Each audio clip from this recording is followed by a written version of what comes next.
चलो, तो कुछ कंपाउंड इंटरेस्ट में कुछ बेसिक पैरामीटर्स हैं, कुछ बेसिक टर्म्स हैं जो आपको पढ़ने हैं। तो सारे टर्म्स को चर्चा करते हैं यहाँ पे। देखिए, सबसे पहला टर्म जो आपको पढ़ना है यहाँ पे, आप क्या क्या पढ़ेंगे? सबसे पहला पढ़ेंगे आप प्रिंसिपल। ठीक है, क्या पढ़ेंगे? प्रिंसिपल। प्रिंसिपल मूलधन। ठीक है, एक आप पढ़ेंगे मूलधन के बाद आप पढ़ेंगे इंटरेस्ट, ब्याज। ठीक है, हम पढ़ेंगे ब्याज, इंटरेस्ट।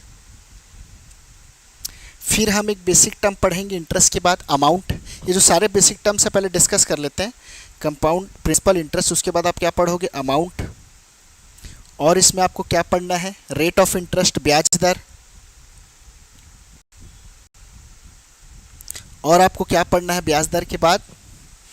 यहाँ पे जब आप फॉर्मूला यूज़ करेंगे सीआई का, जब आप फॉर्मूला यूज़ करेंगे तो एक टर्म आएगा टाइम टी, है ना। तो यहाँ पे एक टर्म आएगा टाइम टी, समय।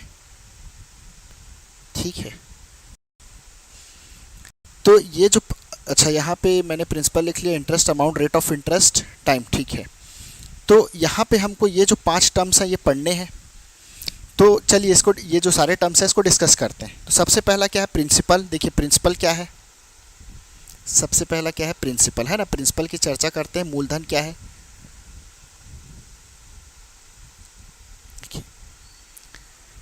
देखिए, जो राशि आप अपने किसी दोस्त को, एक एग्जाम्पल लेते हैं, आप किसी फ्रेंड बोले या किसी को भी, जो राशि उधार में दी जाए वह राशि क्या है? मूलधन है। जैसा कि आपके किसी दोस्त ने आपसे कुछ पैसा मांगा। ठीक है, आपके दोस्त ने कहा कि भाई मुझे कुछ पैसे चाहिए, कुछ समय के बाद मैं आपको वो पैसे जहां मेरे को यूज़ करना है उसको यूज़ करने के बाद मेरे पास जब वह पैसे वापस आएंगे तो मैं लौटा दूंगा। तो सामने वाले ने ये कहा कि उसे कुछ पैसे चाहिए, वो यूज़ करके आपको कुछ समय बाद लौटा देगा। ठीक है, तो यूज़ करके कुछ समय बाद लौटा देगा। तो जो राशि आप सामने वाले को यूज़ करने के लिए दे रहे हो, या जो राशि आप सामने वाले को उधार दे रहे हो, है ना, सामने वाला क्या बोलेगा आपको कि भाई मुझे उधार दे दीजिए, कुछ समय बाद आपको वापस लौटा दूंगा। उधार है तभी तो वापस लौटाएगा। तो आप ये बोल सकते हो कि जो राशि उधार में दी जाए, या जो राशि आप सामने वाले को, किसी फ्रेंड को यूज़ करने के लिए दे रहे हो, वही राशि क्या है? मूलधन है, प्रिंसिपल है। तो यहाँ पे मैं क्या लिख देता हूँ? यहाँ पे मैं लिख देता हूँ जो राशि उधार में दी जाए, उधार में दी जाए, वही क्या है? मूलधन है। ठीक है, जो अमाउंट आप क्या कर रहे हो? उधार दे रहे हो, वही क्या है? मूलधन है, प्रिंसिपल है। अब बात करते हैं इंटरेस्ट की। इंटरेस्ट क्या है? चलो यहाँ से चैट बॉक्स ओपन कर लेता हूँ मैं। चलो, आवाज़ ठीक आ रहा है, कोई प्रॉब्लम नहीं। अब बात कर लेते हैं इंटरेस्ट का। इंटरेस्ट यानी ब्याज क्या है? देखो, मिनट रुका तो नहीं है ना? ठीक है, चलो बढ़िया। अब यहाँ पे डिस्कस कर लेते हैं ब्याज क्या है। देखिए, आप सामने वाले को पैसा यूज़ करने के लिए देंगे तो फ्री में तो नहीं देंगे, उसके बदले कुछ मूल्य आप लेंगे, है ना। तो जैसे फॉर एग्जांपल सामने वाला आपका फ्रेंड क्या बोलेगा कि भाई दोस्त मेरे को 1000 रुपये चाहिए, कुछ समय बाद मैं क्या करूँगा, आपको 1200 रुपये लौटा दूंगा 1000 के बदले, है ना। सामने वाला आपसे ऐसे कहेगा, इस तरीके से कहेगा कि भाई मुझे 1000 रुपये दो, कुछ समय बाद मैं क्या करूँगा, आपको 1000 के बदले 1200 रुपये दे दूंगा। तो 200 रुपये, 1000 की जगह 1200 दे रहा है, तो 200 रुपये एक्स्ट्रा देने के लिए क्यों तैयार है? वो 200 रुपये एक्स्ट्रा इसीलिए दे रहा है कि उसको भी मालूम है कि आप अगर 1000 रुपये दोगे तो फ्री में तो यूज़ करने नहीं दोगे। तो इसका मतलब ये हुआ कि आप जो अमाउंट सामने वाले को उधार दे रहे हो, उसको यूज़ करने के बदले में भी आप कुछ अमाउंट ले रहे हो।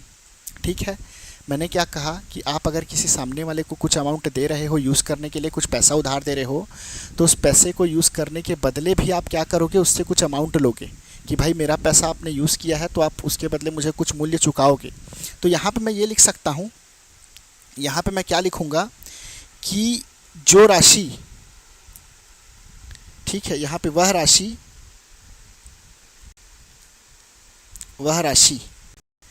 जो किसी राशि को यूज़ करने के बदले दी जाए, ठीक है, वह राशि, आप ये लिख सकते हो, वो अमाउंट जो किसी धन को इस्तेमाल करने के बदले, जो किसी धन को इस्तेमाल या यूज़ करने के बदले दिया जाए, यूज़ करने के लिए दिया जाए। ठीक है, या आप ये भी बोल सकते हो वह मूल्य जो किसी धन को इस्तेमाल करने के लिए चुकाया जाए वह क्या है, हमारा ब्याज है। तो यहाँ से क्लियर हो गया, ब्याज मतलब किसी पैसे को यूज़ करने के बदले जो आप पैसा चुकाओगे वह क्या है, ब्याज है। क्लियर है, इंटरेस्ट मतलब समझ आ गया। वह राशि जो किसी धन को यूज़ करने के लिए दिया जाए वह क्या है, ब्याज है। ठीक है, या ये भी बोल सकते हो आप कि वह मूल्य जो किसी धन को इस्तेमाल करने के लिए चुकाया जाए वह मूल्य क्या है, ब्याज है। ठीक है, अमाउंट। अब देखो अमाउंट क्या होगा, मिश्र धन आपका क्या होगा, जब आप प्रिंसिपल में, जब आप मूलधन में इंटरेस्ट को ऐड कर दो, प्रिंसिपल में जब आप इंटरेस्ट को ऐड कर दोगे यानी मूलधन में जब आप ब्याज को मिला दोगे तो क्या हो जाएगा, तो ये क्या हो जाएगा, ब्याज हो जाए, तो ये क्या हो जाएगा, अमाउंट हो जाएगा। ठीक है, अमाउंट मिश्रधन हो जाएगा। ठीक है, अब बात करते हैं रेट ऑफ इंटरेस्ट का। अब बात करते हैं रेट ऑफ इंटरेस्ट का। रेट ऑफ इंटरेस्ट, ब्याज दर। ठीक है, ब्याज दर का बात करते हैं। देखो ब्याज दर बात करने से पहले हमको यहाँ पे रेट क्या है ये पता करना पड़ेगा। ठीक है, हम ब्याज दर ज्ञात करेंगे, ब्याज दर क्या होता है हम ये डिस्कस करेंगे। तो इससे पहले हमको ये डिस्कस करना है कि व्हाट इज़ रेट। भाई रेट क्या है, रेट यानी दर क्या है। देखो भाई दर क्या है, किसी भी दो क्वांटिटीज़ को जब आप कंपेयर करोगे, किसी दो वैल्यूज़ को जब आप कंपेयर करोगे, दो वैल्यूज़ जिसके यूनिट से डिफरेंट हो, जिसकी मात्रक अलग हो, किसी भी दो वैल्यूज़ को जब आप कंपेयर करोगे तो आप वहाँ पे क्या शो कर रहे हो, रेट शो कर रहे हो, वहाँ पे आप दर बता रहे हो। एक एग्जांपल मैं लेता हूँ दो क्वांटिटीज़ को कंपेयर करके। जैसे मैं लेता हूँ फॉर एग्जांपल, अगर मेरे को जैसे 15 किलो आम खरीदना है, मार्केट में मेरे को 15 केजी मैंगो अगर परचेस करना है, ऐसे मैं मार्केट गया 15 किलो आम खरीदने, तो भैया यहाँ पे मेरे को किसी दो क्वांटिटीज़ के बीच में रिलेशन पता होगा, तब तो मेरे को पता चलेगा ना कि 15 किलो आम कितने का आएगा। जैसे मैं बोलूँ कि भैया 15 किलो खरीदने मार्केट जाना है, 15 किलो आम खरीदने, तो भैया रुपीस और केजी के बीच में रिलेशन पता होना चाहिए ना। जब तक आपको रुपीस और केजी के बीच में रिलेशन नहीं पता होगा, रुपीस और वेट के बीच में होगा कि कितने रुपीस में कितना वेट मिलता है, तब तक के आप 15 केजी मैंगो अगर आप खरीदने जाएंगे तो आप कैलकुलेशन नहीं कर पाएंगे, है ना, कि भाई मेरा 15 किलो आम कितने का आएगा, आप कैलकुलेशन नहीं कर पाएंगे। तो यहाँ पे आप रेट पता करेंगे। तो रेट से तात्पर्य क्या है, देखो मैंने क्या किया, एक क्वांटिटी क्या है, रुपीस है, एक क्वांटिटी क्या है, वेट है। तो रुपीस को मैं वेट से कंपेयर करके बताऊंगा। कैसे बताऊंगा, देखो मैं बोलूँगा भैया जो 1 किलो आम है, 1 केजी जो मैंगो है वो कितने का मिलता है, 20 रुपये का मिलता है। या मैं ये बोल सकता हूँ कि 20 रुपीज़ पर केजी मैंगो का जो प्राइस क्या है, किस रेट से मैंगो मिलता है, तो 20 रुपीज़ पर केजी के रेट से मैंगो मिलता है। तो देखो यहाँ पे मैंने दो वैल्यूज़, एक वैल्यू 20 और एक वैल्यू 1 है जिसके यूनिट से डिफरेंट है, इन दोनों को मैंने कंपेयर कर दिया। या किसी दो क्वांटिटीज़ को, रुपीस और वेट को मैंने कंपेयर कर दिया, तो यहाँ पे मैं क्या शो कर रहा हूँ, दर शो कर रहा हूँ। तो भैया आम किस दर से मिलता है, 20 रुपये प्रति किलो की दर से आम मिलता है। तब मैं कैलकुलेट करूँगा, ये 20 रुपये प्रति किलो की दर से आम मिलता है, तब यहाँ पे मैं कैलकुलेट कर पाऊँगा कि 15 केजी जो आम है वो कितने का मिलेगा। तो 15 को किससे इंटू कर दो, 1 केजी 20 रुपये का मिलता है, तो 15 को 20 से इंटू कर दो तो 300 आएगा। ठीक है, तो अगर आपको कैलकुलेशन करना है, कंक्लूज़न ये है कि अगर आपको कॉस्ट एस्टिमेशन करना है, कैलकुलेशन करना है ना, तो यहाँ पे आपको दो क्वांटिटीज़ के बीच में रिलेशन पता होना चाहिए। ठीक है, जैसा कि मुझे पता था यहाँ पे रुपीस और केजी के बीच में, रुपीस और वेट में मेरे को कंपैरिजन पता था। डिफरेंट यूनिट्स है, रुपीस एक का यूनिट है रुपीस, एक का यूनिट है केजी। तो और यहाँ पे दो वैल्यूज़ थी 20 और 1 को कंपेयर करके मैंने बताया जिसके यूनिट्स डिफरेंट थे। तो यहाँ पे मैंने क्या शो किया, दर शो किया। वैसे ही जब आप कंपाउंड इंटरेस्ट के क्वेश्चन सॉल्व करेंगे, जब आप कंपाउंड इंटरेस्ट कैलकुलेट करेंगे, तो जब आप कंपाउंड इंटरेस्ट कैलकुलेट करेंगे तो वहाँ पे भी दो क्वांटिटीज़ होगी जिसका आपको रिलेशन बताना पड़ेगा। जैसे कि एग्जांपल लेता हूँ मैं, भैया मेरे को लेना है 5,000 रुपये उधारी, मेरे को लेना है 5,000 उधार, तो कितना ब्याज लगेगा ये कैसे पता चलेगा, 10,000 लेना है, 20,000 उधार लेना है, 2,000 उधार लेना है, तो भैया ब्याज कितना लगेगा ये पता करने के लिए दो रिलेशन पता होना चाहिए, दो क्वांटिटीज़ का रिलेशन पता होना चाहिए। तब आप क्या पता कर पाओगे कि मैं कितना उधार लूँगा तो कितना ब्याज लगेगा। तो वो दो क्वांटिटीज़ कौन सी है यहाँ पे, अच्छा यहाँ पे वो दो क्वांटिटीज़ कौन सी है जिसके बीच में आपको रिलेशन पता करना है। तो भैया देखो यहाँ पे आप क्या निकालोगे, यहाँ पे आप निकालोगे कंपाउंड इंटरेस्ट के क्वेश्चन में आप निकालोगे ब्याज दर, ठीक है, यहाँ पे निकालोगे ब्याज दर, रेट ऑफ इंटरेस्ट, ठीक है। ये ब्याज दर क्या है, आप किसको किसको कंपेयर कर रहे हो। देखिए जैसे यहाँ पे आप देखोगे, आपने क्वेश्चंस में देखा होगा 10% रेट ऑफ इंटरेस्ट, 10% ऐसा बोल दिया जाता है। या फिर अगर आप ब्याज लेने जाएंगे तो आप देखे होंगे ब्याज लेने अगर आप जाएंगे तो सामने वाला आपको बोलेगा भाई मैं 10% प्रतिवर्ष की दर से ब्याज लूँगा, 20% प्रतिवर्ष की दर से ब्याज लूँगा, 30% ब्याज लूँगा। तो ये प्रतिशत है क्या, देखो प्रतिशत क्या है, परसेंट का मतलब होता है 10/100, प्रतिशत का मतलब तो यही होता है ना, परसेंट, सेंट मतलब 100, 10%, 10/100।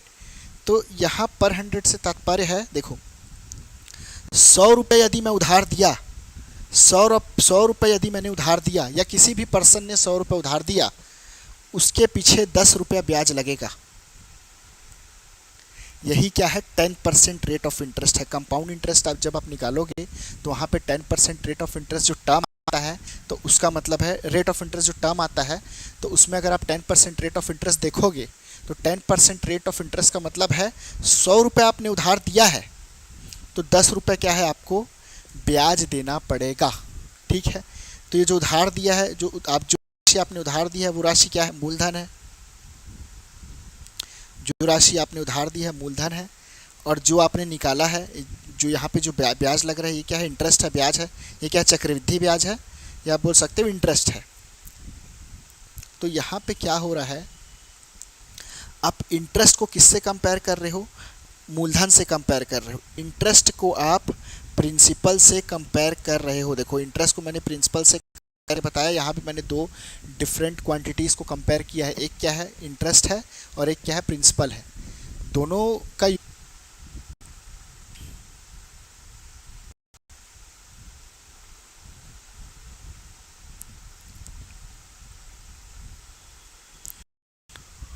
चलो बढ़िया। समय यहाँ पे एक आपका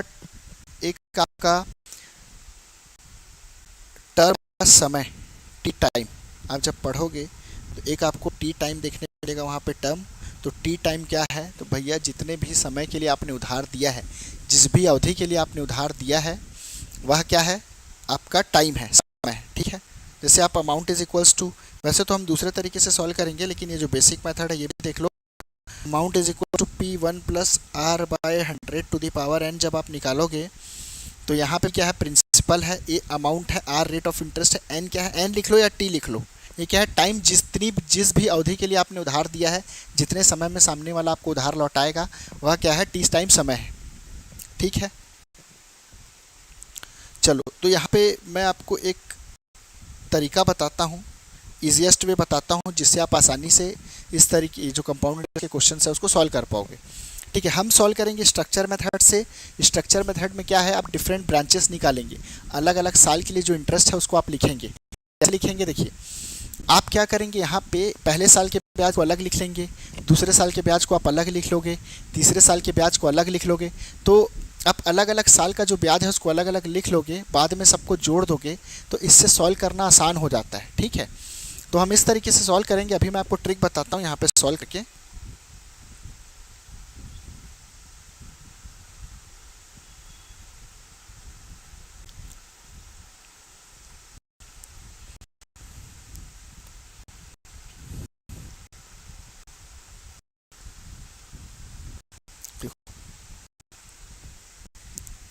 चलो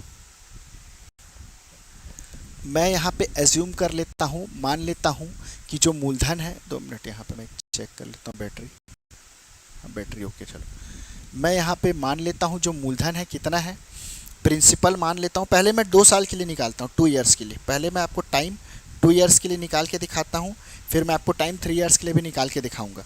मैं मान लेता हूँ कि प्रिंसिपल में कितना है, 1000 रुपीज़। अमाउंट मेरा कितना है, अच्छा अमाउंट नहीं, principal 1000 rupees, rate of interest 10%, rate कितना है 10%, टाइम है 2 ईयर्स। 1000 रुपये पे 10% वार्षिक चक्रवृद्धि ब्याज की दर से 2 वर्ष का चक्रवृद्धि ब्याज निकालेंगे। यहाँ पे मैं एक उदाहरण ले रहा हूँ क्योंकि मेरे को आपको ट्रिक समझाना है। यहाँ पे मैं पहले आपको बेसिक सॉल्व करके दिखाऊंगा। देखो 1000 रुपये क्या है, मूलधन है, इसको आप पहले लिख लो। अब 2 साल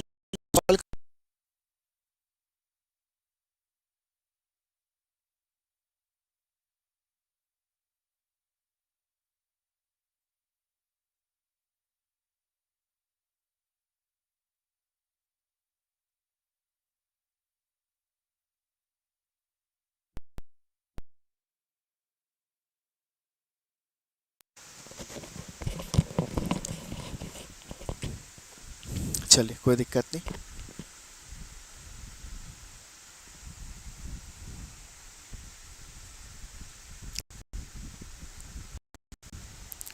देखिए 1000 रुपये क्या है, मूलधन है, ठीक है।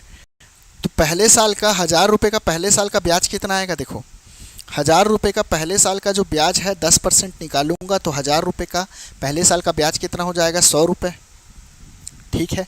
1000 रुपये के पहले साल का ब्याज 100 रुपये, 10% 1000 का। अब सेकेंड ईयर कितना इंटरेस्ट लगेगा, सेकेंड ईयर इस 1000 है, इसका 10% लगेगा। इस 1000 का आप 10% निकालोगे तो कितना आएगा, 100 आएगा, ठीक है। यहाँ पे मूलधन था 1000 पहले से, उसका इंटरेस्ट 100 आ गया। लेकिन ये जो 100 है, ये क्या है, ये 100 कहाँ से आया, ये क्या है, पहले वर्ष का ब्याज है। तो जब आप चक्रवृद्धि ब्याज निकालोगे तो चक्रवृद्धि ब्याज में ब्याज का भी ब्याज लगता है। तो यहाँ पे क्या होगा, इस इंटरेस्ट का भी ब्याज लगेगा। तो इसका 10% निकालोगे तो कितना हो जाएगा, 100 का 10% 10 हो जाएगा। तो इस तरीके से आप देखोगे यहाँ पे 100 और 100 कितना आ गया, 200 आ गया, और यहाँ पे 10 आ गया सेकेंड कॉलम में। तो 200 से 200 में 10 प्लस करेंगे तो कितना हो जाएगा, 210। तो 1000 रुपये का 10% वार्षिक चक्रवृद्धि ब्याज की दर से 2 वर्ष का यहाँ पे चक्रवृद्धि ब्याज आपको कितना मिला है भाई, 210 रुपये, ठीक है। अब देखो, अब यहाँ पे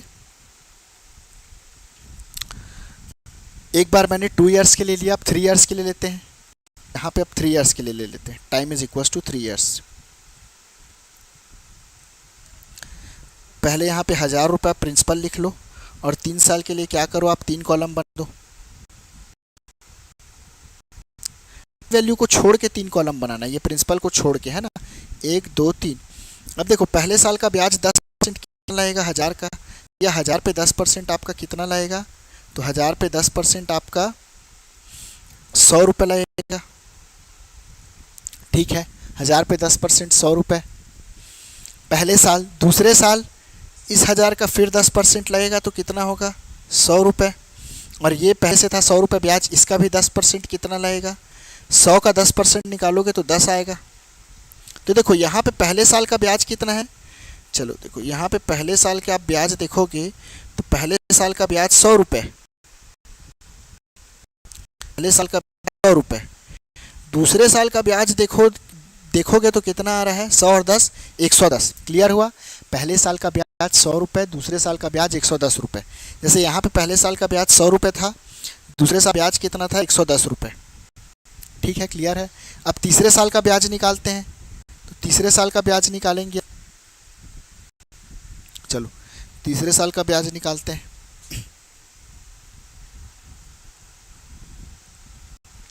तीसरे साल क्या होगा, देखो फिर से इस 1000 का मैं क्या निकालूंगा, 10%, 100। ये वैल्यूज पहले से है, इस 100 10%, चलो पहले मिटा देता हूँ नहीं तो कंफ्यूजन होगा आपको, है ना। इसको मिटा देता हूँ, सॉरी।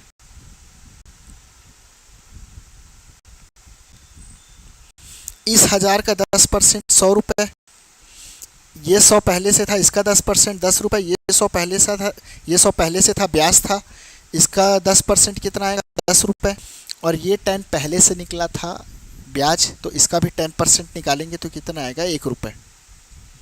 तो इस तरीके से 100 100 100 कितना आ जाएगा, टोटल ब्याज 300, 10 10 10 कितना आ गया, 30, और 1 जोड़ देंगे तो कितना आ जाएगा, 331। अभी मैं आपको ट्रिक भी बताऊंगा, ये बेसिक बता रहा हूँ। तो 1000 रुपये पे 10% वार्षिक चक्रवृद्धि ब्याज की दर से 3 वर्ष का चक्रवृद्धि ब्याज यहाँ पे आपको क्या मिला है, 331 रुपये। क्लियर है। इसमें एक बार कोई डाउट है क्या, लिख के बताएंगे, एक बार बताएंगे चैट में लिख के। चलिए ये समझ आया, फिर मैं आपको ट्रिक भी बताऊंगा।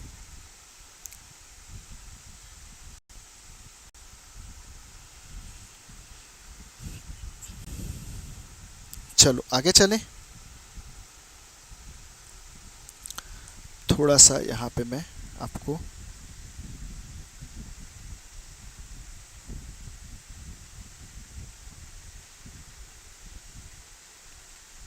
देखो,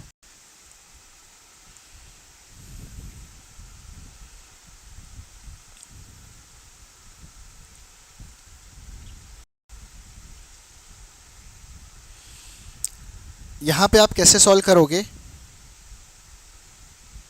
यहाँ पे आप बार बार ऐसा 2 बार 100 लिखोगे, आपका टाइम वेस्ट होगा।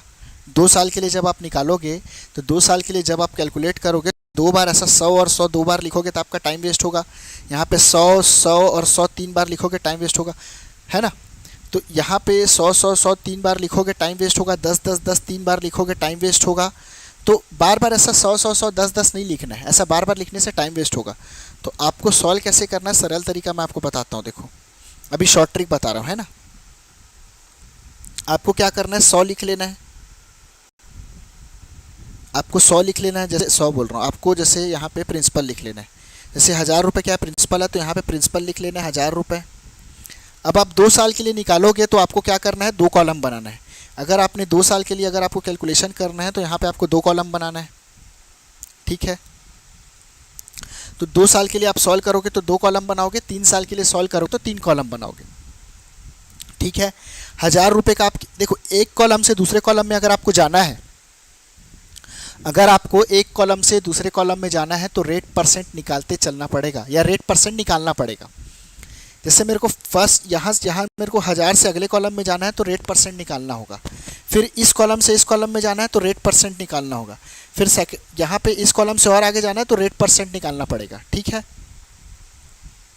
तो मैं क्या करूँगा, पहले कॉलम की वैल्यू कैसे आएगी, 1000 का 10% निकाल दूंगा तो कितना आ जाएगा, 100 आ जाएगा। इस 100 का और 10% निकाल दूंगा तो कितना आ जाएगा, 10 आ जाएगा, ठीक है। अब देखो यहाँ पे ये बार बार ऐसा 100 2 बार लिखने से अच्छा यहाँ पे 100 2 बार है। 2 साल के लिए जब हमने निकाला था तो 100 2 बार आया था, देखो तो 100 2 बार आया था। तो मैं क्या करूँगा, डायरेक्ट यहाँ 100 से 2 को मल्टीप्लाई कर दूंगा। और लास्ट कॉलम में तो एक ही वैल्यू आई थी सेकंड कॉलम में, तो यहाँ 1 से मल्टीप्लाई कर दूंगा तो 200 2 इंटू 100 200 और यहाँ पे 1 इंटू 10 10 आएगा।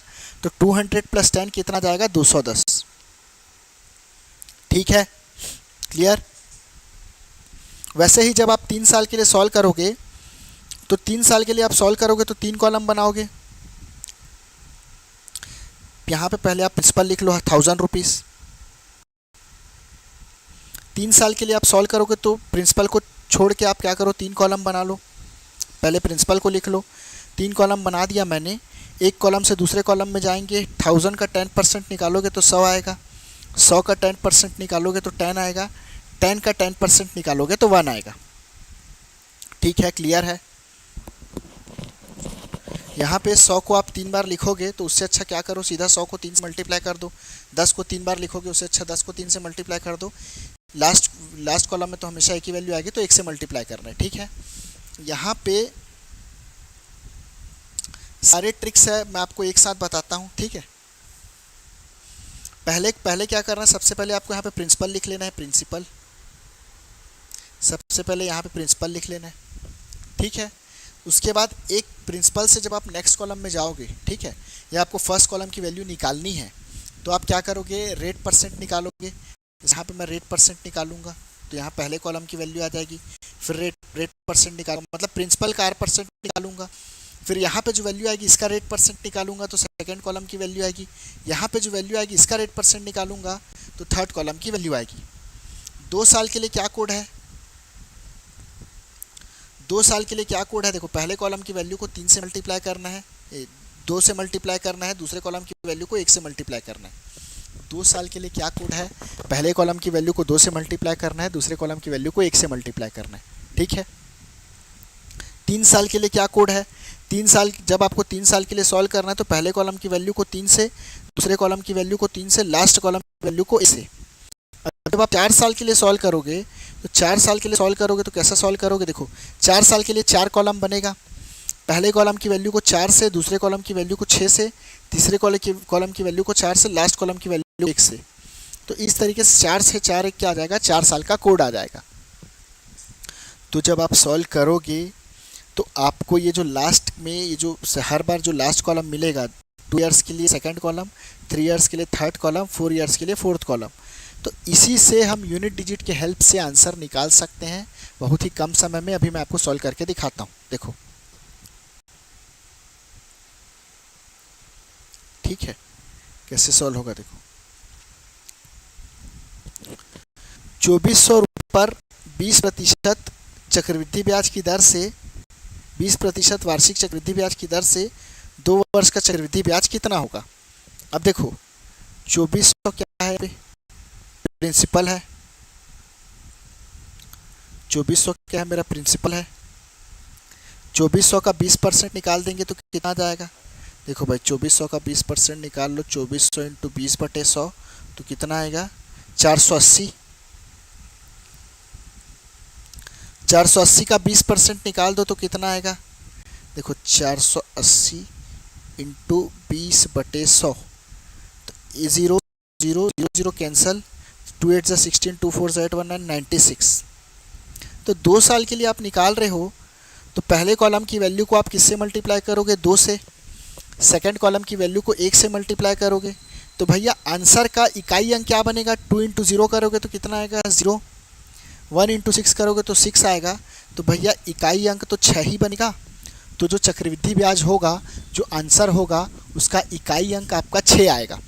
ठीक है, तो यहाँ पे ऑप्शन ए तो नहीं हो सकता, ऑप्शन बी में इकाई अंक 6 नहीं है, यूनिट डिजिट 6 नहीं है, ऑप्शन डी भी नहीं है, ऑप्शन सी आंसर है। तो option C is a correct answer. ठीक है, तो ऑप्शन निकाल दो तो कितना आएगा 1250। 1250 को और 5% निकाल दो तो कितना आएगा, 1250 का 5% निकाल दो तो देखो यहाँ पे एक जीरो कट जाएगा यहाँ पे। अब 125 इंटू 5 कितना आएगा 625। तो 620/5 में नीचे का 10 हटेगा, नीचे एक ज़ीरो है तो एक ज़ीरो हटेगा तो ऊपर से क्या होगा, ऊपर से राइट साइड से एक डिजिट के बाद पॉइंट लगेगा तो कितना आएगा 62.5। ठीक है,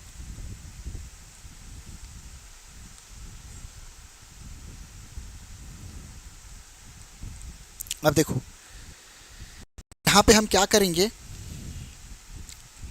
2 साल के लिए 2 कॉलम बना है तो पहले कॉलम की वैल्यू को 2 से, लास्ट कॉलम की वैल्यू को 1 से मल्टीप्लाई करेंगे। तो आप चाहे तो पूरा भी सॉल्व कर लो, मैं यहाँ यूनिट डिजिट से सॉल्व करूँगा। 2 इंटू 0 करूँगा तो यूनिट डिजिट 0 बनेगा, और यहाँ 1 इंटू करूँगा मैं 62.5 तो आंसर किस में आएगा, लास्ट में 0.5 आएगा। तो आंसर जो हमारा आ रहा है यूनिट डिजिट 5 आ रहा है, और आंसर किस फॉर्म में आ रहा है 0.5 के फॉर्म में आ रहा है। तो ए तो नहीं हो सकता, सी भी नहीं हो सकता। भैया देखो 25,000 का 5% आप निकालोगे, 5% आप 2 वर्ष के लिए जब आप निकालोगे तो चक्रवृद्धि ब्याज अगर आप निकालोगे तो 5% और 5% 10% तो साधारण ब्याज आएगा, और जब चक्रवृद्धि ब्याज निकालोगे तो 10% से थोड़ा ज़्यादा आएगा। ठीक है, चलो अंदाज़ा में मैं ये भी मान लूँ कि 11% आ रहा है, तब भी देखो 25,000 का यहाँ पूछा है क्वेश्चन में कंपाउंड इंटरेस्ट। ठीक है, what will be the compound interest.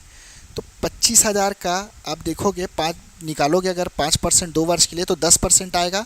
10% से ज़्यादा चलो मैं 11% भी ले लूँ, तो अगर मैं 11% भी लेता हूँ तो लगभग मेरा आंसर किसके आसपास आ रहा है, देखो 25,000 का आप 10% भी निकालोगे तो कितना आ रहा है आंसर आपका, लगभग 2500 के आसपास ही आ रहा है। तो 5,000 तो आएगा नहीं, किसी भी कंडीशन में 5,000 नहीं आ सकता। 5,000 कब आएगा भाई, जब रेट ऑफ इंटरेस्ट डबल हो जाएगा।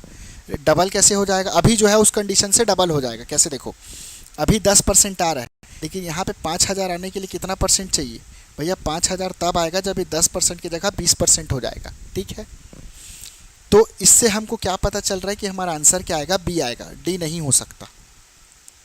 या फिर आप चाहो तो यहाँ पे अंदाज़ा ऐसा भी लगा सकते हो, देखो पूरा भी सॉल्व कर लो, कोई इशू नहीं है भाई। देखो 1250 का डबल करोगे तो कितना आएगा, 1250 का डबल करोगे तो 2500 आएगा। तो आंसर तो यही पता चल रहा है कि 2500 के आसपास है, और लास्ट में 0.5 आ रहा है, तो 5,000 तो आ ही नहीं सकता, तो डी भी नहीं हो सकता। तो आंसर क्या है, ऑप्शन बी है। आप ऐसा सॉल्व कर लो। तो कॉमन सेंस लगाना ज़रूरी है, इससे क्या है आपका टाइम सेव होगा, टाइम बचेगा। ठीक है, तो मैंने ऑप्शन डी को, देखो मेरे को डायरेक्ट पता चल गया था कि भैया आंसर 2500 के आसपास आएगा। कैसे 2500 के आसपास आएगा? कॉमन सेंस लगाओ आप, 25,000 का 5% निकालोगे 2 साल के लिए, तो 2 साल में भैया 10% बनेगा, चक्रवृद्धि ब्याज थोड़ा सा ज़्यादा बनेगा। तो 10% के आसपास अगर आंसर आना है तो 25,000 का 10% 2500 होता है, तो 2500 के आसपास ही लगभग आंसर आएगा। थोड़ा सा और ज़्यादा आएगा, चलो 2600 2700 आ गया, लेकिन 5000 किसी भी कंडीशन में नहीं हो सकता, 5000 नहीं हो सकता। ठीक है, 2500 के आसपास ही आएगा। ठीक है, और 0.25 तो लास्ट में नहीं हो सकता, 2500 तो है नहीं क्योंकि आंसर पॉइंट में आ रहा है, तो भैया एक ही ऑप्शन बचता है। या फिर जिसको इतना अगर इतना मतलब अगर ऐसा एनालिसिस करके नहीं बनाना है तो फिर आप क्या करो, सीधा 1250 को 2 से इंटू करो, आपको यहाँ पता चल जाएगा 2500 आ गया। सेकंड कॉलम में कितना है 62.5, दोनों को प्लस कर दो 2562.5, आपका क्या आ जाएगा, आंसर आ जाएगा। ठीक है, आगे चलते हैं, चलो। What will be the amount of 8,000 for 2 years at a 7% per annum? ठीक है, की दर से उधार ली जाती है, 2 वर्ष बाद यह राशि कितनी हो जाएगी? चक्रवृद्धि 6,000 रुपये की राशि चक्रवृद्धि ब्याज पर 8% की वार्षिक दर से उधार ली जाती है, 2 वर्ष बाद यह राशि कितनी हो जाएगी? ठीक है, देखो तो यहाँ पे मैं 6,000 क्या लिख लेता हूँ, प्रिंसिपल लिख लेता हूँ। 6,000 में प्रिंसिपल लिख लेता हूँ, 6,000 मैंने प्रिंसिपल लिख लिया। कितने साल के लिए निकालना है कंपाउंड इंटरेस्ट? 2 साल के लिए। अच्छा, अमाउंट बोला है, 2 वर्ष बाद वह राशि कितनी हो जाएगी, अमाउंट पूछा है, मिश्र धन पूछा है, तो 2 साल के लिए मिश्र धन पूछा है, तो मैं क्या करता हूँ 2 साल के लिए 2 कॉलम बना लेता हूँ। ठीक है, 2 साल के मैं क्या करता हूँ 2 कॉलम बना लेता हूँ। अब रेट ऑफ इंटरेस्ट कितना है, 8%, तो मैं क्या करूँगा 6,000 का 8% निकालूंगा तो कितना आएगा, 6,000 इंटू 8/100, तो ये कितना आ जाएगा 480। अब 480 का और क्या करूँगा मैं, 8% निकालूंगा, तो 480 का और 8% निकालोगे तो 480 इंटू 8/100 करोगे तो देखो 1 0 कट गया, 1 0 कट गया। ठीक है, इसको और पूरा सॉल्व करेंगे तो 48 इंटू 8 कितना आएगा, 8 8 से 64, 8 4 से 32, 38.4, तो आंसर क्या आएगा यहाँ पे 38.4। तो यहाँ सेकंड कॉलम में क्या वैल्यू आएगी, 38.4। अब देखो यहाँ पे पहले कॉलम की वैल्यू को आप 2 से मल्टीप्लाई करते हो, सेकंड कॉलम की वैल्यू को 1 से मल्टीप्लाई करते हो, तो 480 इंटू 2, अच्छा पूरा आपको पूरा मल्टीप्लाई करने का ज़रूरत नहीं है। कैसे, 2 इंटू 0 करोगे तो 0 आएगा, यहाँ पे 1 इंटू 38.4 करोगे तो कितना आएगा, 38.4 आएगा। अब जब आप लास्ट के 2 डिजिट देखोगे, लास्ट के 2 डिजिट मैं क्यों देख रहा हूँ कि जो यूनिट डिजिट है वो सबके सेम है, आंसर पॉइंट में आ रहा है, बी तो नहीं होगा, यहाँ पे भी 0.4 है, 0.4 है, 0.4 है, तो कैसे पता चलेगा, तो लास्ट के 2 डिजिट से डिफरेंट है उससे पता चलेगा। देखो ये 8.4 है, ये 4.4 है, ये 9.4 है, तो यहाँ पे 0 है तो इसको मैं क्या लिख सकता हूँ 0.0। 38.4 का मैं लास्ट का 2 डिजिट ले लेता हूँ 8.4 के फॉर्म में, दोनों को प्लस करूँगा तो आंसर किस फॉर्म में आएगा, 8.4 के फॉर्म में आएगा। तो यहाँ पे लास्ट के जो 2 डिजिट आ रहे हैं तो किस फॉर्म में आ रहे हैं, 8.4 के फॉर्म में, तो हमारा आंसर जो आएगा उसका जो लास्ट का 2 डिजिट वो 84 होगा और किस फॉर्म में रहेगा, 8.4 के फॉर्म में होगा। तो option A is a correct answer. तो यहाँ पे हम क्या बोल सकते हैं कि ऑप्शन ए जो है हमारा करेक्ट आंसर है। पूरा सॉल्व नहीं भी करोगे तो कोई दिक्कत नहीं है।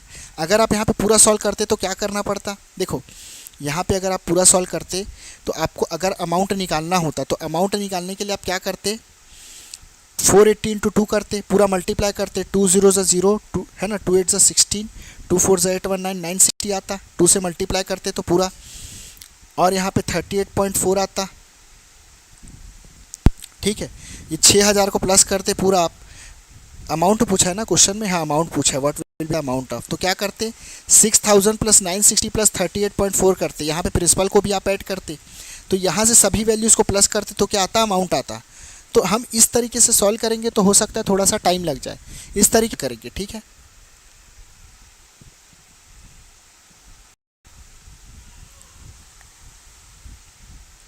अब देखो the principal which will amounts to ₹270.40 in 2 years at the rate of 4% per annum compound interest is.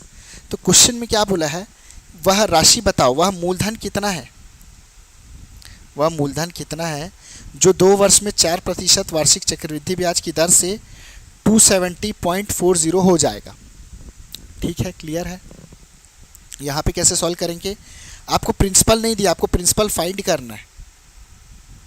तो मैं आगे आपको सक्सेसिव परसेंटेज जो मेथड है, सक्सेसिव परसेंट से जो आप सॉल्व करते हो वो भी बताऊंगा।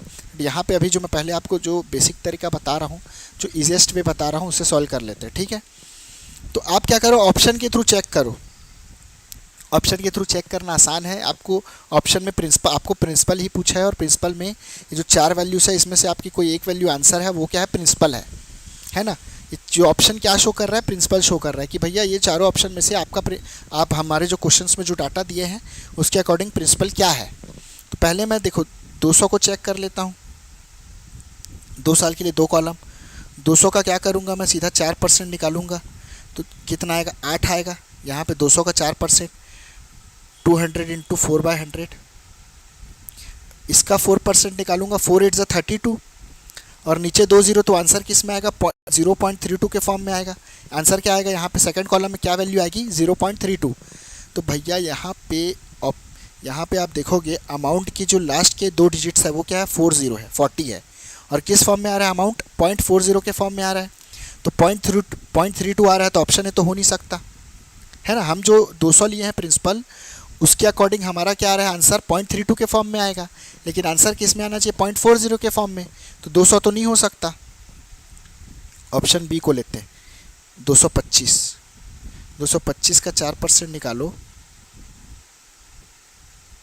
ठीक है, इसको सॉल्व करते हैं। 5 4 ज़ा 20, ठीक है, 25, 5 20 ज़ा 100।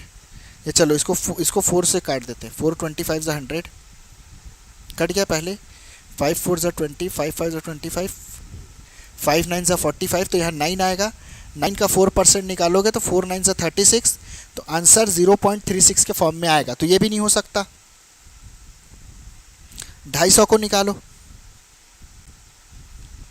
250 का 4% मतलब 1/25। देखो 250 का 4% मतलब 1/25। 4/100 करोगे तो 10 आएगा। 10 का फिर 4% निकालोगे तो भैया 10 इंटू 4/100 निकालोगे, 0 0 कैंसिल, तो यहाँ पे क्या आएगा, 0.4। और या 4 के बाद कुछ नहीं है तो 0 लगा सकते हैं। तो आंसर किस फॉर्म में आ रहा है, 0.40 के फॉर्म में आ रहा है। ठीक है, ठीक है, किस फॉर्म में आ रहा है आंसर, 0.40 के फॉर्म में।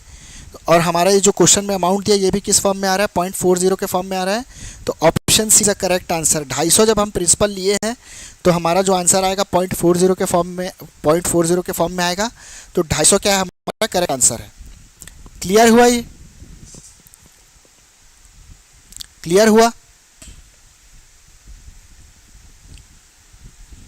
क्लियर हुआ।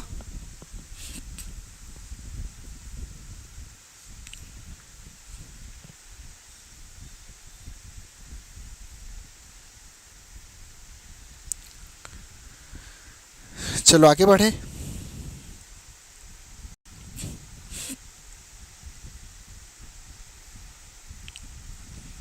₹1000 पर 10% प्रतिवर्ष चक्रवृद्धि ब्याज की दर से 3 वर्ष का चक्रवृद्धि ब्याज कितना होगा। अब 3 साल के लिए निकालेंगे।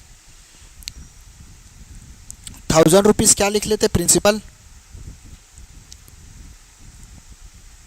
3 साल के लिए 3 कॉलम बना लेते हैं।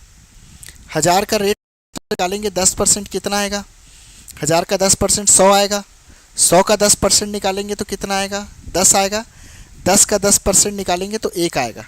तो पहले कॉलम की वैल्यू को 3 से, दूसरे कॉलम की वैल्यू को 3 से, लास्ट कॉलम की वैल्यू को 1 से। 3 साल के लिए कोड क्या था, 3 3 1। तो यहाँ पे 300 आ गया, यहाँ पे 30 आ गया, यहाँ पे 1 आ गया, तो कितना आ गया, 331। करेक्ट है आंसर, 331 आएगा 3 साल के लिए। चलो 12500 क्वेश्चन क्या दिया है, what will be the amount of 12500 compounded annually eight the rate of 20 per annum in 3 years. 12,500 पे 3 वर्ष में 20% वार्षिक चक्रवृद्धि ब्याज की दर से चक्रवृद्धि ब्याज की राशि कितनी होगी। देखो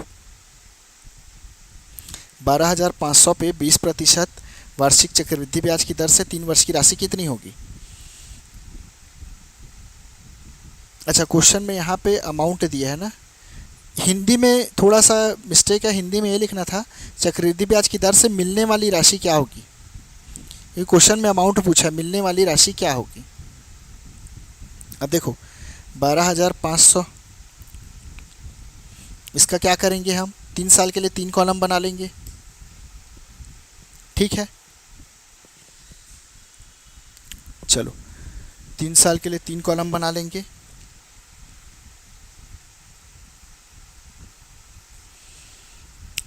इसका रेट परसेंट निकालेंगे। रेट परसेंट कितना आएगा, 20% है रेट परसेंट। रेट परसेंट कितना दिया, 20%। 12,500 का 20% निकालेंगे तो कितना आएगा। देखो 20% की फ्रैक्शन वैल्यू कितनी होती है, 1/5, तो 1/5 कर देंगे तो कितना आ जाएगा, 2500। इसका और 20% निकालेंगे तो 2500 का 20% फ्रैक्शन वैल्यू 1/5 आएगी, तो 2500 का 1/5 करेंगे तो कितना आएगा, और तो कितना आ जाएगा 500।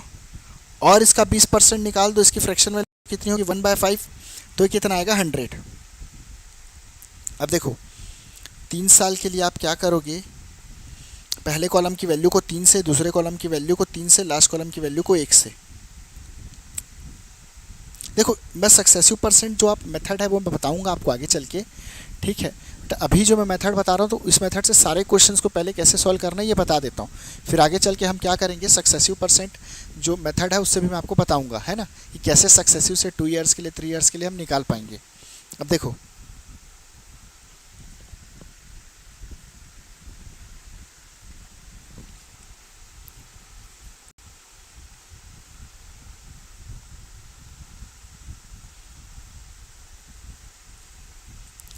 12,500, अच्छा यहाँ पे हमको क्या निकालना है,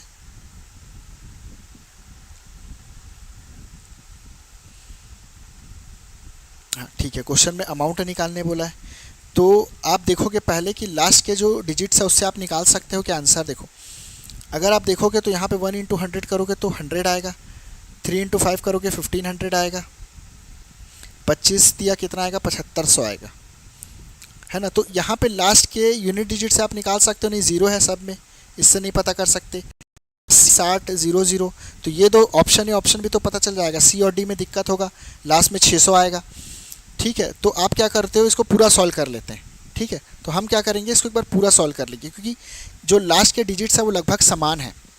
तो पूरा निकालेंगे तो क्या होगा, प्रिंसिपल कितना दिया, 12,500, तो सबको प्लस कर देते हैं। ये प्रिंसिपल है और इतना पूरा क्या है, आपका इंटरेस्ट है। 12,500 में 7500 को 7500 प्लस 1500 प्लस 100 कितना आएगा, ये को इधर लिख लेते हैं, 0 0 5 3 सा 15 116, है ना, 7 3 10 11 216 कितना आ रहा है अमाउंट, 21600, ठीक है। देखो यहाँ पे 600 आ रहा था यूनिट डिजिट्स, अगर आप लास्ट के 3 डिजिट से भी चेक करते तो ऑप्शन सी और डी का लगभग सेम था, इसलिए मैंने क्या किया, पूरा ही क्वेश्चन को सॉल्व किया है, ठीक है। तो क्योंकि कई बार ऐसा होता है कि आप क्वेश्चंस को आपको पूरा सॉल्व करना पड़ेगा, तो उससे कोई इशू नहीं है। चलिए नेक्स्ट क्वेश्चन में चलेंगे।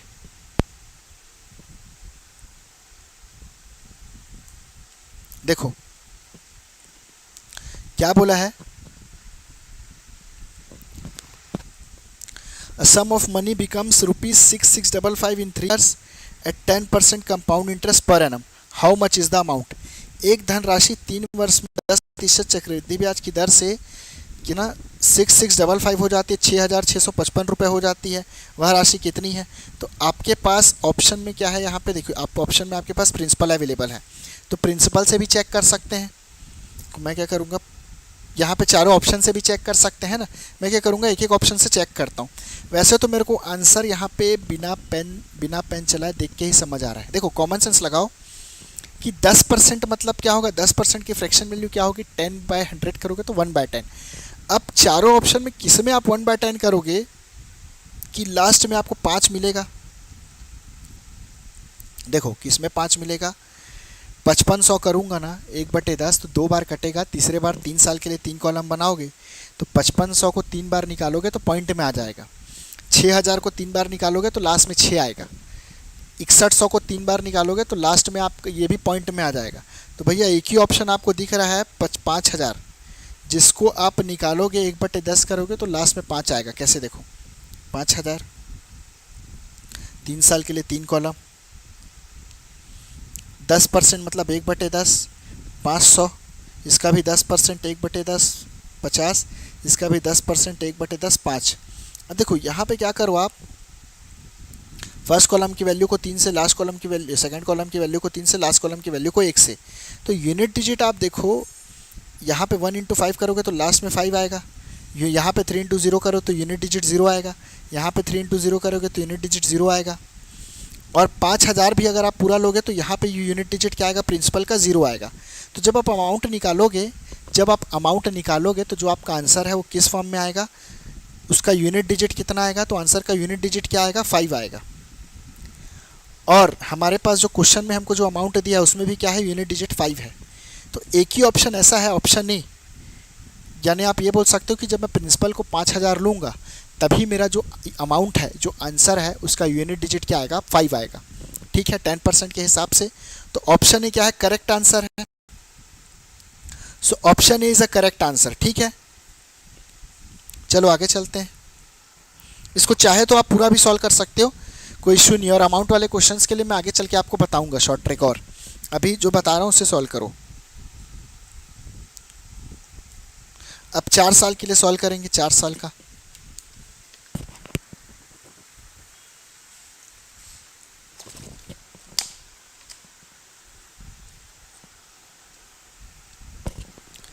देखो 4 साल के लिए आप कैसे सॉल्व करोगे,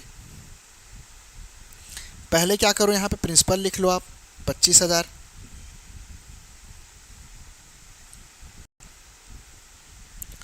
चार साल के लिए क्या करोगे आप, 4 कॉलम बनाओगे।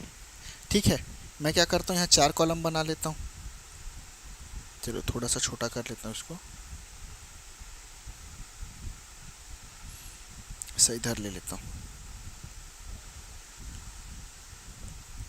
रेट परसेंट कितना है, 20%। रेट परसेंट 20% है, तो 20% की फ्रैक्शन वैल्यू 1/5। देखो 1/5 इसलिए लिख रहा हूँ क्योंकि 25 को बार बार 2 से मल्टीप्लाई करूँगा, फिर 50 आएगा और 2 से मल्टीप्लाई करूँगा, तो उससे अच्छा 2500 जो है वो 25 किसका मल्टीपल है, 5 का मल्टीपल है, तो 5 से कैंसिल होगा। 20% की फ्रैक्शन वैल्यू 1/5, 20/100 करोगे तो 1/5 आएगा, तो 5 से कटेगा, तो 1/5 करेंगे 25,000 का तो 5,000 आएगा, और 1/5 करोगे तो 1000 आएगा, और 1/5 करोगे तो कितना आएगा, 200 आएगा, और 1/5 करोगे लास्ट कॉलम में जाओगे तो 40 आएगा। तो लास्ट के जो 2 डिजिट्स आप चेक करोगे, देखो 4 साल के लिए कोड क्या था, 4 साल के लिए कोड था 4641। फर्स्ट कॉलम की वैल्यू को 4 से मल्टीप्लाई करो तो लास्ट का 2 डिजिट 0 है, तो लास्ट के 2 डिजिट 0 ही आएंगे। 6 को 2 0 से मल्टीप्लाई करोगे, लास्ट के 6 को 1000 से मल्टीप्लाई करोगे, लास्ट के जो 2 डिजिट्स है वो 0 ही आपको क्या मिलेंगे, 0 ही मिलेंगे। ठीक है, यहाँ पे 0 मिलेंगे। 1 × 40 40 आएगा। सबको प्लस करोगे तो जो आपका यूनिट डिजिट है, यूनिट डिजिट बोल रहा हूँ, लास्ट के जो 2 डिजिट्स हैं वो क्या है, 40 आएगा। आपका क्या मिलेगा, 40 मिलेगा। तो भैया यहाँ पे आप चेक करो, आपका जो CI आ रहा है, ऑप्शन बी तो नहीं हो सकता, ऑप्शन सी में लास्ट में 50 है, ये भी नहीं हो सकता, ऑप्शन डी में लास्ट में 50 है, ये भी नहीं हो सकता। एक ही ऑप्शन है, ऑप्शन ए, जिसके लास्ट में 40 है, तो option A is a correct answer. ठीक है, तो ऑप्शन ए क्या है, आपका करेक्ट आंसर है।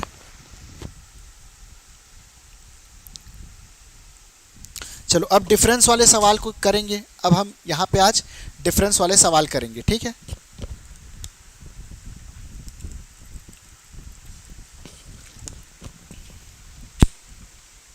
मैं बेसिक बता देता हूँ, क्वेश्चंस कल सॉल्व करेंगे, है ना। डिफरेंस वाले क्वेश्चन का मैं आपको बेसिक बता देता हूँ। देखो डिफरेंस वाले क्वेश्चन का बेसिक बता देता हूँ, है ना।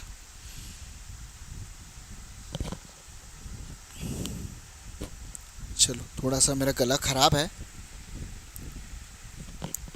तो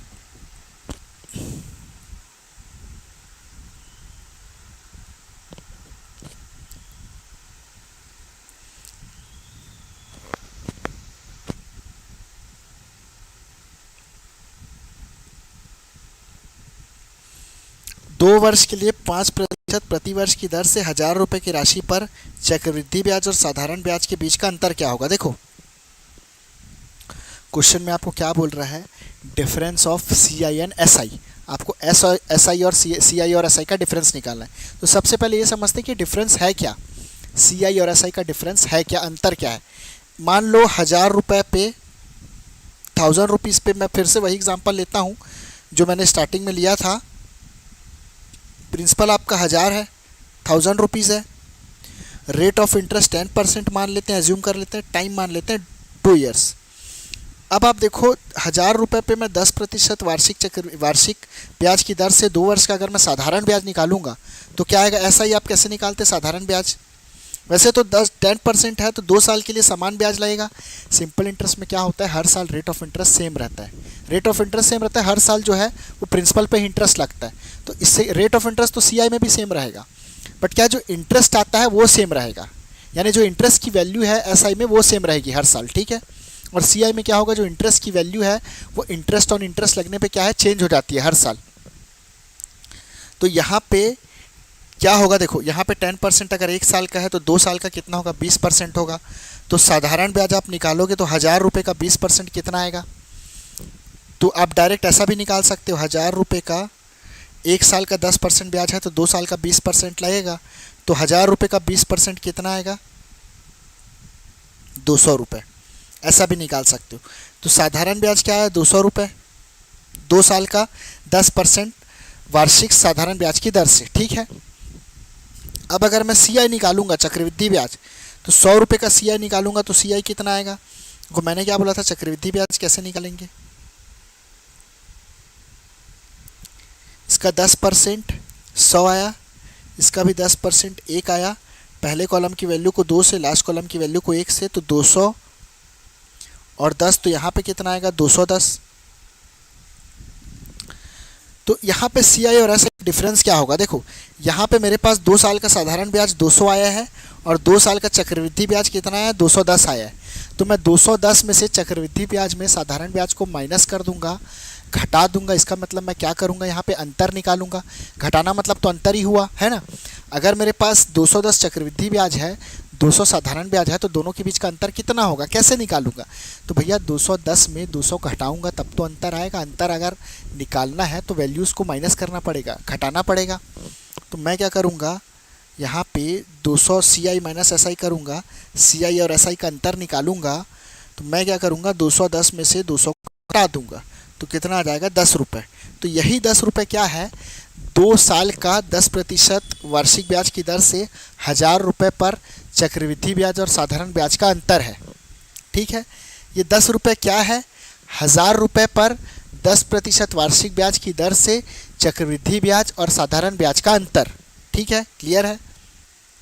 तो क्वेश्चन में आपको यही पूछेगा कि भैया 3 साल के लिए चक्रवृद्धि ब्याज और साधारण ब्याज का अंतर क्या है, 4 साल के लिए चक्रवृद्धि ब्याज और साधारण ब्याज का अंतर क्या है। तो हम क्या करेंगे, बार बार ऐसा पूरा सॉल्व नहीं करेंगे। हम क्या करेंगे, बार बार ऐसा पूरा सॉल्व नहीं करेंगे। इसके लिए मैं आपको ट्रिक बताता हूँ।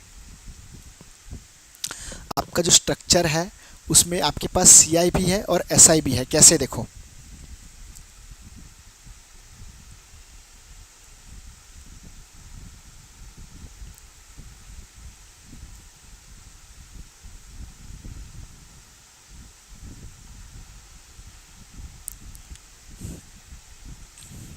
मैं क्या करता हूँ, 1,000 रुपये का, चलो मैं यहाँ पे मैं 10% से एक बार आपको समझाता हूँ, फिर ये 5% का भी निकाल के बताऊँगा। प्रिंसिपल मान लो 1,000 है, रेट 10% पर एनम है, टाइम मेरा 2 ईयर्स है। अब देखो 1,000 है, इसका 10% निकालूंगा तो पहले कॉलम में कितना आएगा, 10 आएगा, और इसका 10% निकालूंगा तो क्या क्या आएगा, अच्छा 100 आएगा, और 10% निकालूंगा तो 10 आएगा। अब पहले कॉलम की वैल्यू को 2 से मल्टीप्लाई करना है 2 साल के लिए, दूसरे कॉलम की वैल्यू को 1 से मल्टीप्लाई करना है। या फिर ऐसा लिख देता हूँ, चलो जैसा हम बेसिक में निकाले थे, यहाँ पे भी 100 आया था, 100, ठीक है। तो इस तरीके से हमारा कितना आया था, 200, और यहाँ पे 10, तो कुल चक्रवृद्धि ब्याज कितना आया था, 210।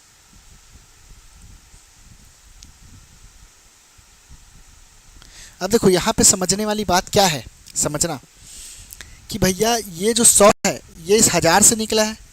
ठीक है, मैंने आपको कैसे सॉल्व कराया था, पहले साल का ब्याज कितना निकला था, 1000 का 10% निकालोगे 100 रुपये पहले साल का ब्याज है। अब दूसरे साल के लिए मैंने आपको कैसे सॉल्व कराया था, फिर इस 1000 का 10% लगेगा, और ये जो 10 कहाँ, ये 10 कहाँ से आए, ये जो 100 रुपये पहले से जो ब्याज निकला था, तो ब्याज का जब ब्याज लगेगा तब इस 100 रुपीज़ का 10% लगेगा, यानी ब्याज का ब्याज लगेगा, तो क्या आएगा, यहाँ पे 10 रुपये आएगा। तो ये जो पहले कॉलम की जो वैल्यूज़ है, ये पहले कॉलम में जितनी भी वैल्यूज़ आए, चाहे 100 2 बार आए, चाहे 100 3 बार आए, पहले कॉलम में जितनी भी वैल्यूज़ है आप देखो सब किससे निकल रहा है, प्रिंसिपल से। पहले कॉलम की जितनी वैल्यूज़ है सब किससे निकली है, ये भी प्रिंसिपल से निकला है, ये भी प्रिंसिपल से निकला है, ये भी। तो पहले कॉलम की जितनी भी वैल्यूज़ है सब किससे निकलेगी, प्रिंसिपल से निकलेगी। जैसे यहाँ पे मैंने आपको सॉल्व कराया था, देखो देखो ये जितनी वैल्यूज़ थी पहले कॉलम की, ये सब प्रिंसिपल से निकली थी, ये सब प्रिंसिपल से निकली थी। यहाँ पे भी ये वैल्यूज़ है सब प्रिंसिपल से निकली थी। तो मेरे बोलने का मतलब है, मैं ये बोल रहा हूँ आपको कि जो वैल्यू प्रिंसिपल से निकली है, जो वैल्यू हम कैलकुलेट किए हैं, जो प्रिंसिपल पे हम इंटरेस्ट निकाल के कैलकुलेट किए हैं, तो वो वैल्यू क्या होगी, ऐसी वैल्यू क्या होगी, तो वो जो ब्याज होगा वो क्या होगा, साधारण ब्याज होगा। क्लियर है भाई। अगर इंटरेस्ट ऑन इंटरेस्ट लगेगा तो हम क्या बोलेंगे, CI है। ठीक है, और यहाँ देखो टोटल जो हमारे पास टोटल वैल्यूज़ है, अगर टोटल CI निकालेंगे तो उसमें ऐसी वैल्यू भी होगी जो प्रिंसिपल से निकली होगी, और ऐसी वैल्यू भी होगी जो इंटरेस्ट का इंटरेस्ट लगा होगा। ठीक है, अगर टोटल CI कैलकुलेट करेंगे तो ऐसी वैल्यूज़ भी होगी जो प्रिंसिपल से निकली होगी, और ऐसी वैल्यूज़ भी होगी जो इंटरेस्ट से निकली होगी। लेकिन जब आप ऐसा ही निकालोगे तो जितनी वैल्यूज़ है सब प्रिंसिपल से ही निकली होती है। तो इस तरीके से हम क्या बोल सकते हैं कि भैया पहले कॉलम की जितनी वैल्यू, ये क्या है, सिंपल इंटरेस्ट है। पहले कॉलम की जितनी वैल्यूज़ है ये सिंपल इंटरेस्ट है। देखो मैं फिर से बोल रहा हूँ, CI जब आप निकालोगे तो उसमें CI जब आप निकालोगे, अलग अलग साल के लिए ब्याज निकालोगे, तो उसमें ऐसी वैल्यूज़ भी होगी जो प्रिंसिपल से निकली होगी, प्रिंसिपल पे इंटरेस्ट काउंट करने पे निकली होगी, और ऐसी वैल्यूज़ भी होगी जो इंटरेस्ट पे इंटरेस्ट काउंट करने पे निकली होगी। मगर जब आप SI निकालोगे तो SI जो है वो केवल प्रिंसिपल पे काउंट होता है। तो ऐसा ही निकालोगे तो प्रिंसिपल पे हम इंटरेस्ट लगाए हैं, उससे निकला है, उससे निकली हैं सारी वैल्यूज़। तो फर्स्ट कॉलम में जितनी वैल्यूज़ आएंगी ना, फर्स्ट कॉलम में सब प्रिंसिपल से निकली हैं, तो फर्स्ट कॉलम की जितनी वैल्यू है ये क्या है, सिंपल इंटरेस्ट है। ठीक है, तो फर्स्ट कॉलम की जितनी वैल्यू है ये क्या है, सिंपल इंटरेस्ट है। तो यहाँ पे हम क्या करेंगे,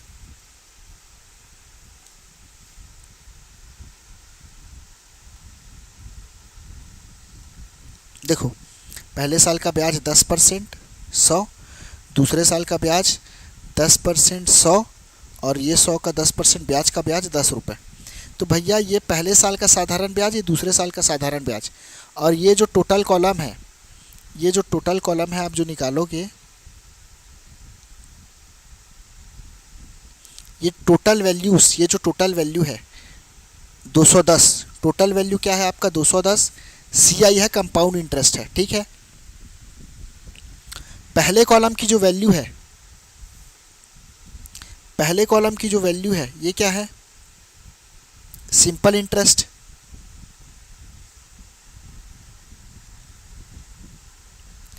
तो मैं CI में SI को घटा दूं, या मैं ये बोलूं कि पहले कॉलम की वैल्यू को अगर मैं हटा दूं, इस पूरे वैल्यूज़ में, ये जो पूरे कॉलम की वैल्यूज़ है इसमें पहले कॉलम को अगर मैं हटा दूं, तो जो बचेगा वो क्या होगा, इंटरेस्ट होगा। ठीक है, अगर ये जो पूरा स्ट्रक्चर है ये मेरा क्या है, CI है, दोनों कॉलम मिला के CI है, तो पहला कॉलम को काट दूं तो जो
यहाँ पे क्या दिया है, the difference between the simple and compound interest on certain sum of money for a 2 years at 15% per annum is ₹90। क्या बोला है कि वह धनराशि क्या है, वह राशि क्या है जिसमें 15% वार्षिक चक्रवृद्धि ब्याज की दर से, वार्षिक ब्याज की दर से चक्रवृद्धि तथा साधारण ब्याज का अंतर कितना होना चाहिए, 90। तो मेरे पास 4 ऑप्शन है, ऑप्शन के थ्रू भी मैं सॉल्व कर सकता हूँ। देखो डिफरेंस अगर 90 है 2 साल का, तो भैया पहले कॉलम को काटोगे तो दूसरे कॉलम में कितना आना चाहिए, 90 आना चाहिए। डिफरेंस अगर है 90 2 साल का, पहले कॉलम को काटोगे तो दूसरे कॉलम में 90 आना चाहिए। देखो मैं चारों ऑप्शन को लेके सॉल्व करता हूँ, या नहीं पता तो आप 100 लेके भी सॉल्व कर सकते हो। अगर आपको मूलधन नहीं दिया है तो आप 100 मान के भी सॉल्व कर सकते हो। चलो एक बार ऑप्शन से चेक करता हूँ। 4500,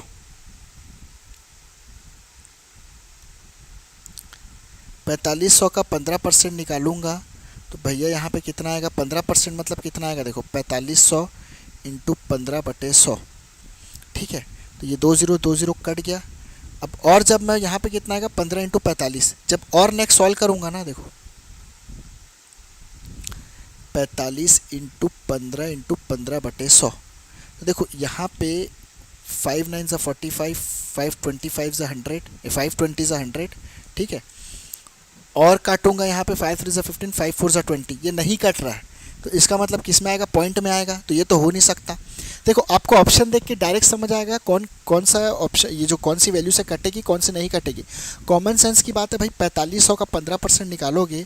चलो 15% का फ्रैक्शन वैल्यू भी मैं अगर निकालता हूँ, 15/100 में 5 3 ज़ा 15, 5 2 ज़ा, तो 4500 में 3/20 एक बार कटेगा, दूसरी बार नहीं कटेगा।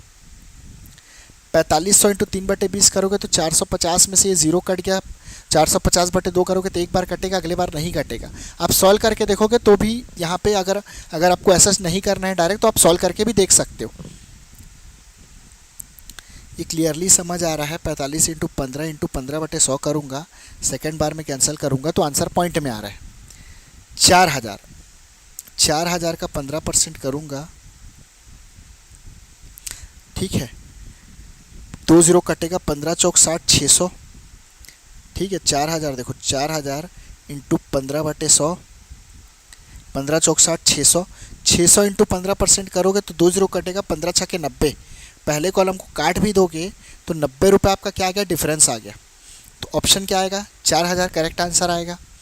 या फिर अगर आपको ऐसा नहीं करना है तो मैं आपको एक और तरीका बता रहा हूँ। देखो आप मान लो 100 मानना है, 1000 मानना है, 10,000 मानना है, जो मानना है प्रिंसिपल को मान लो। देखो रेट ऑफ इंटरेस्ट को एज्यूम नहीं करना है, एज्यूम करना है केवल इसको, प्रिंसिपल को। आप प्रिंसिपल को एज्यूम कर सकते हो, अमाउंट को एज्यूम कर सकते हो, कंपाउंड इंटरेस्ट को एज्यूम कर सकते हो। रेट ऑफ इंटरेस्ट को एज्यूम नहीं कर रहे हैं बस। 1000 का क्या करेंगे, यहाँ पे कितना परसेंट निकालेंगे, 15% निकालेंगे तो कितना आएगा, 1000 का यहाँ पे 15% निकाले, 100 का 15% निकालेंगे तो 15 आएगा। 15 का और 15% निकालोगे तो कितना आएगा, देखो ये आएगा 9/4, ये आएगा 9/4। ठीक है, अब पहले कॉलम को काट दो क्योंकि ये क्या है, SI है, तो 9/4 क्या आएगा, डिफरेंस आएगा। 9/4 क्या आएगा, डिफरेंस आएगा। तो डिफरेंस CI माइनस SI कितना आया, 9/4। हमारा 9/4 आया है, क्वेश्चन में कितना दिया है, 90। तो हमारे 9/4 को 90 रुपीज़ से कंपेयर करेंगे तो हम 9/4 बराबर 90 है, तो एक बराबर कितना आएगा, 4 इंटू 90/9, 9 10 ज़ा 90, तो एक बराबर कितना आएगा, 40 रुपये। तो एक बराबर 40 रुपये आ रहा है, तो 100 बराबर कितना आएगा, 100 गुणित 40 करोगे तो कितना आएगा, कितना, 4000 रुपये। तो कितना आ जाएगा, 4000 रुपये। तो नहीं